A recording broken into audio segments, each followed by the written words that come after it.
And I have one other question. I do what some people refer to as automatic writing, or I'm tuning into either my higher self or others, such as Abraham. Can I trust what I'm writing, or is it possible to be tuning into craziness? With what I write. Well, the most important thing about that is we don't push your pencil.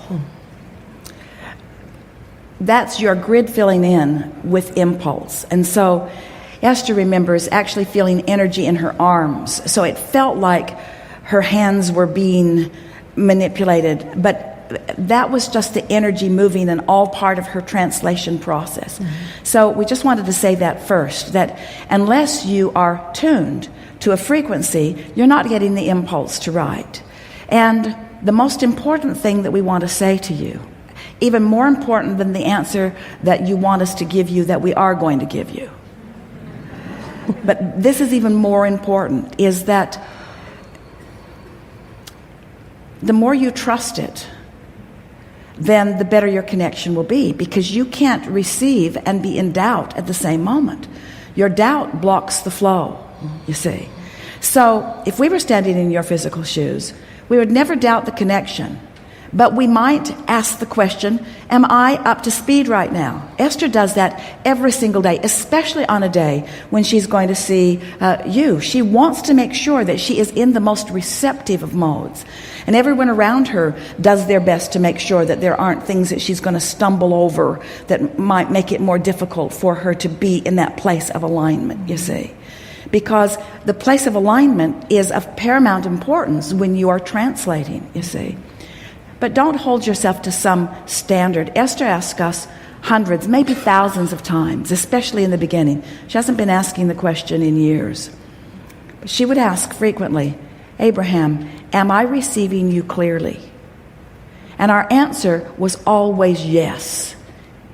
Always yes, even though there were times when she was receiving us more clearly than others.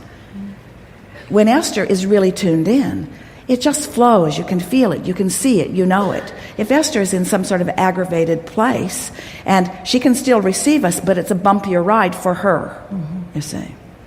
So don't doubt it. Trust it. And the more you do it, the more you will trust it. Now, you ask a question, are you receiving some sort of craziness? Well, when your intention is to tune in to that high frequency, that pure positive energy frequency, if you're not, you'll feel it. You see, it's not something that you ever want to force. And in some ways, have you been listening to us for a while?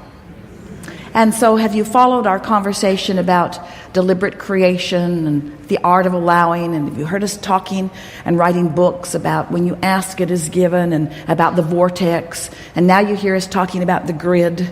Well, this conversation about the grid, we are really excited to introduce that into the conversation, because that grid, when you allow the grid to fill in, that's this conversation about allowing the impulse to write is exactly the same conversation that we want to have with all of you about allowing anything that you want. You don't want to fill your own grid in. And sometimes people get into an idea that they're wanting to receive from infinite intelligence, and they force it rather than allowing it, you see. And when you do that, you can feel a tension in that. When your intent is to allow it and nothing's flowing, well, it only means you haven't focused a question into being. It doesn't mean that you're unworthy and not receiving. And if something isn't flowing, it means one of two things. Either you haven't focused a question into being, or you're not up to speed with the answer that you are seeking, you see. So it's always the same process. Are you following that? If anything you want isn't coming, it's always for one of two reasons. Either you haven't focused it into being enough, or you're not in a state right now of allowing what you've focused into being.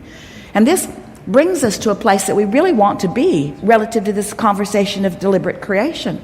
Because we talk about the three-step process. Contrast helps you to do step one, which is ask. Source answers, which is step two. The vortex and law of attraction, rounding up all those cooperative components. But your work really is step three. You must be in a place where you are allowing what you've asked for. So everything is really about that, getting to that place where you are allowing. So then sometimes you're confused. Well, where do I stand in this deliberate creation? Should I be setting goals? Should I be scripting? Should I be visualizing? What am I supposed to do about my creation? And we so want you to understand that most of what is to be done about your creation, you've already done. Most of it you've already done, because you sorted through the contrast and you launched those rockets of desires, and Source answered. So most of the doing that is to be done has already been done. So now your work is simpler than doing. It's more about allowing. But what do you do? What could you do? How can you allow? Abraham, you crazy ghost, how do I allow? How do I allow without doing? Isn't focusing doing? Well, it sort of kind of is, isn't it? So here's what we want you to hear. We've not been talking about this before, but it's right where we are in this leading edge conversation. So take it and play with it and enjoy it. When you deliberately think a thought with the intention of moving towards something you want, that's sort of determined, I'm thinking about this thought. Start again. Contrast caused you to put it in the vortex. It's done. Source already answered it, so it's done, done, done, done, done, done, done, done, done, done, done, done, done. It's done, it's done, it's done, it's done. So the only question is, how are you going to get up to speed with what's done? Well, if talking about it makes you feel good, then that's getting you up to speed.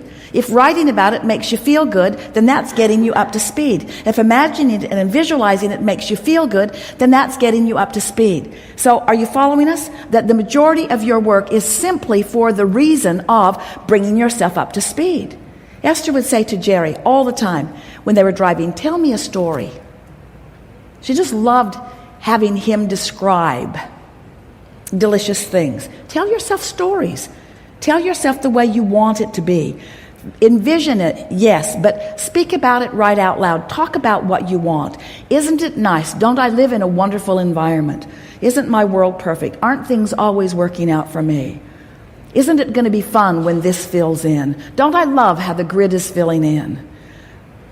In other words, use your words and use your focus, use your molding of the clay for the purpose of talking yourself into vibrational alignment with what you are wanting.